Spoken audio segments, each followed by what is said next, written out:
So I've been saying that I was going to get back onto YouTube for I don't even know how long. Okay. And I say, you know what? I'm sick of saying I'm going to do something and not do it. So here I am. I used to go by Coach Nicole Amai. You could just call me Amai. Okay. Like, we're going to just keep this real simple here. But yeah, I just been wanting to get back on. And I'm trying to figure out like what the channel was going to be about. I don't even know. But I do know I got some stuff to say.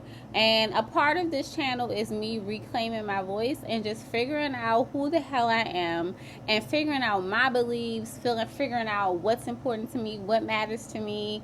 And just like I said, just figuring out who the hell I am. Um, I just got a chemical peel, side note, and my esthetician didn't tell me what to expect until I asked. So my skin is like so dry right here, and it's like super hyper pigmented, and it's rough. So hopefully it gets better soon. Because like, this is not cool. But yeah, I'm like stuck in the house today because this is the second I got it done yesterday, and this is the second day. So I'm like, I don't have no sunscreen because I don't really use sunscreen. But I was reading online that I need to have a sunscreen that was going to damage my skin.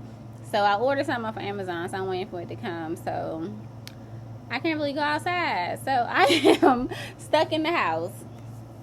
But yeah, so this is just like a brief like intro. I just want to share like just what's going on right now. I am working on a memoir, and I am in the super beginning stages, and this is something that I have set out to do many times, never saw it through. Started to feel shame, started to feel guilt, started to feel a lot of resistance on the inside. Um, but I just feel like it's time. I want to try again. I'm going to keep trying until I get this memoir done. So I've never written like a formal memoir or anything like that. So I'm learning as I go. But I always felt like a part of my healing was going to come from me sharing my story. And it's going to come from me using my voice. Um, I am I'm someone who has dealt with like narcissism or narcissist people, narcissist situations, narcissist personality. I'm not a therapist, just based on what I have read and seen and witnessed over the years. That's what I'm calling it. And a lot of things have just caused me to question like my perception of things. Like, am I seeing this clearly? It's caused me to question my boundaries. It's caused me not even sometimes to have boundaries. It's caused me to question just my perception of reality, like to feel kind of crazy. Like, it has messed me up in so many ways. So a part of me healing, I've been on the healing journey since for about 13 years. Okay, so the shit is taking a minute, but the thing is, it's like different layers just keep being uncovered. And I know like a part of my healing is to just get my stories out. Now, I'm not saying like if you're trying to heal that you need to go and write a book, write a memoir, or anything like that, but you have to do what is in your spirit, and that has been in my spirit. So me writing this book is like an ode to the little girl inside of me. I remember being a little girl, and I had wrote a blog, and I was expressing some feelings I had about my mom, and I was just like, I feel like my mom doesn't love me. And I remember like I needed to get it out. I needed to write. I knew that writing was a big part of me just feeling whole, me feeling seen, me feeling heard. And I remember my mom saw that, and my dad saw it, and my sister saw it, and everybody kind of got on me like, why would you throw your mom under the bus like this? Why would you put this out into the world? Why would you say something like this? And I felt shame, I felt shame. But the thing is, no one said, damn, why do you feel this way? Like, what can I do differently? What happened? Let's talk about it. Nobody even cared like why I was writing it. It was just that, hey, like, you're being a troublemaker, you're trying to make somebody look bad, look at yourself, why would you put this out there? And many times I wanted to write a book, I wanted to write about my experiences, but I always came back to, like, this is wrong. It's wrong to admit my truth. It's wrong for me to share things that have happened and that have shaped me and that have caused me pain, that have caused me to struggle. And I've had to really, grow through a lot of situations. And me writing this is saying, hey, to that little girl, like, your voice matters, your experience matters, how you feel matters. So I am exhausted emotionally. Like, I was reading, I got the Notion app, and I signed up for the Notion AI, and just to try it out, but it like it gives you like a template, and it breaks down like how you can it gives you a template, and then it like you can write things, and it kind of summarizes for you, and kind of breaks things up into topics. So it's interesting. So I'm using Notion AI right now to just write out my memories. And I was reading that usually a memoir has between 20, like 30 and 80 memories, and you may not use all of them, but you can use them to craft your book, to craft like to craft your chapters. You may have several memories in one chapter, you may have just one in another. But I'm trying to get everything out that I feel is just in my spirit that has affected me, and that this still comes up. I still think about it. And so I'm on like I think I've written like 14 memories so far, and I am drained. Like, emotionally, I'm just like, I'm gonna need a therapist to like to get through this. But I think just getting it out, just getting the memories out, like just raw, like I'm not editing, I'm just getting the memories out, like what I remember happening. I think that's a start. So this is gonna be a love of labor, and I'm sure there's gonna be moments where I don't want to do it. I'm gonna like say I'm not gonna put this out in the world, but I'm also talking about this on YouTube because I need y'all to hold me accountable. Okay, so ask me about, hey Amaya, how is that book coming along, right? Because I also think that I'm not writing just about stuff that happened in my childhood. I'm writing about stuff that happened in my adulthood. Stuff that's happened not that long ago. All these things that I've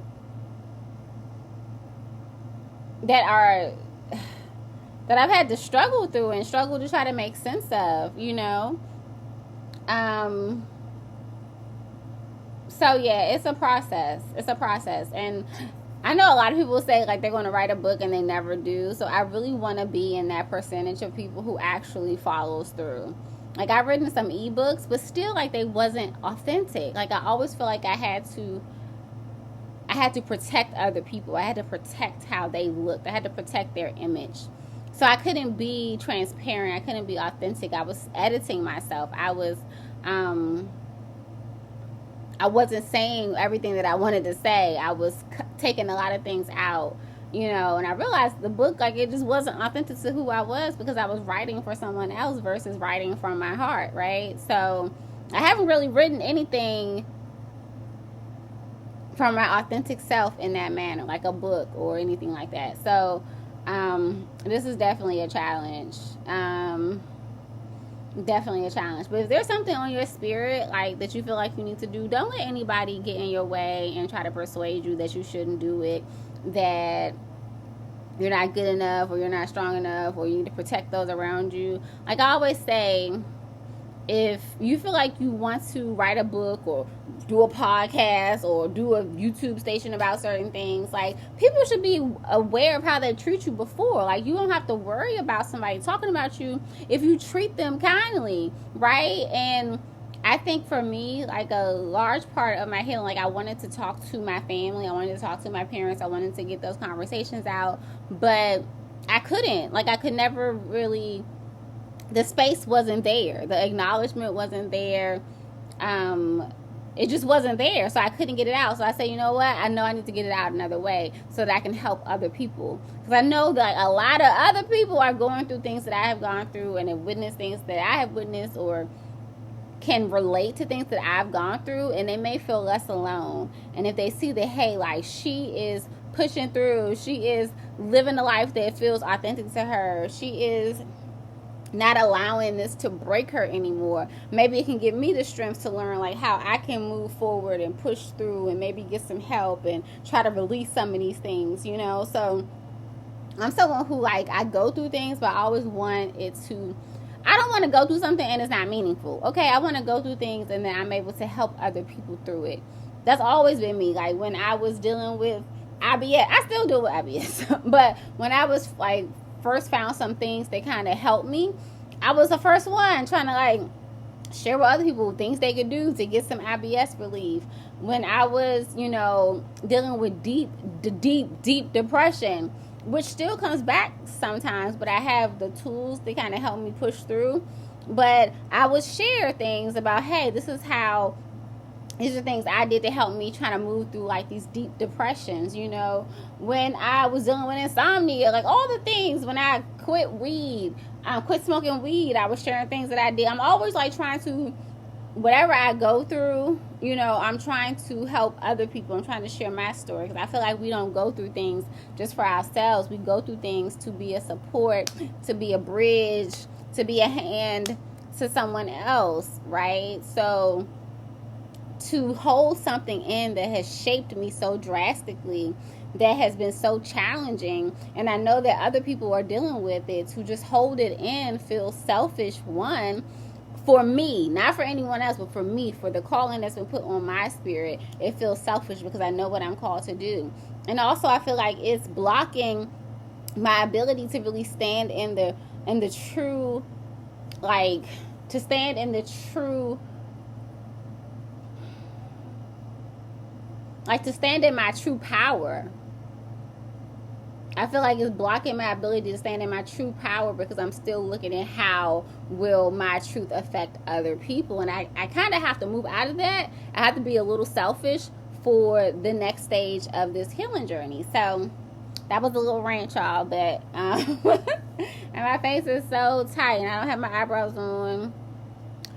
I'm just like raw. I'm just being super raw, super authentic today. It's all good. I'm like, if you ain't gonna listen to me because I ain't got no eyebrows, then you shouldn't be here anyway, right? So it just is what it is. But this is my first video. I haven't done a video in a really long time, so I'm just excited that I got it out into the world today. I will be back. I will share more videos. I will talk to you about this process of writing a memoir. I may need to come to y'all and just talk about, I'm having a rough day, because this is not for the faint of heart. But also, before I leave, I do want to share the name of this channel. It's called Everything's Connected, or something like that. I can't remember what I named it, but it was something like Everything is Connected, I believe. And the reason I said that, I made that name, is because everything is connected. Everything is connected.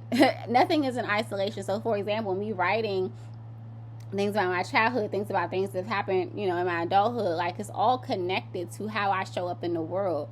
When things happen, when I go through certain situations, it's all connected, So, for example, if I struggle with my mother-daughter relationship, if I hadn't done the work, that I would be really having a hard time with my daughter, you know what I mean?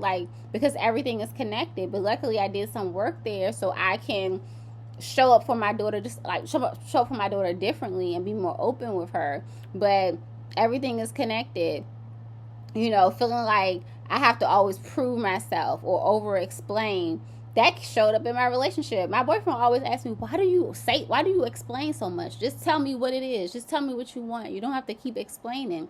And I was like, why do I over explain? And I was like, I over explain because it's connected to things from my past. It's connected to how I was raised, connected to my relationships in my life. Everything is connected. Even with work, maybe at work, I know for a long time I was overcompensating, and I was showing up I had to do the most, be the most, burn out, all the things, because I wanted that acceptance, right? Because I was taught that, you have to earn your acceptance. It ain't going to just come, you know what I mean? And that stems back to earlier relationships in my life, right? How I was brought up, how things still are in a lot of regards, right? So everything is connected to the whole, and I wanted to put that as the station title because, everything is connected. But anyway, I'm out of here. I'm just rambling. The light keeps going out on my Mac computer, and the light just keeps going out. But anyway, thanks for being with me today, and I look forward to seeing you in the next video.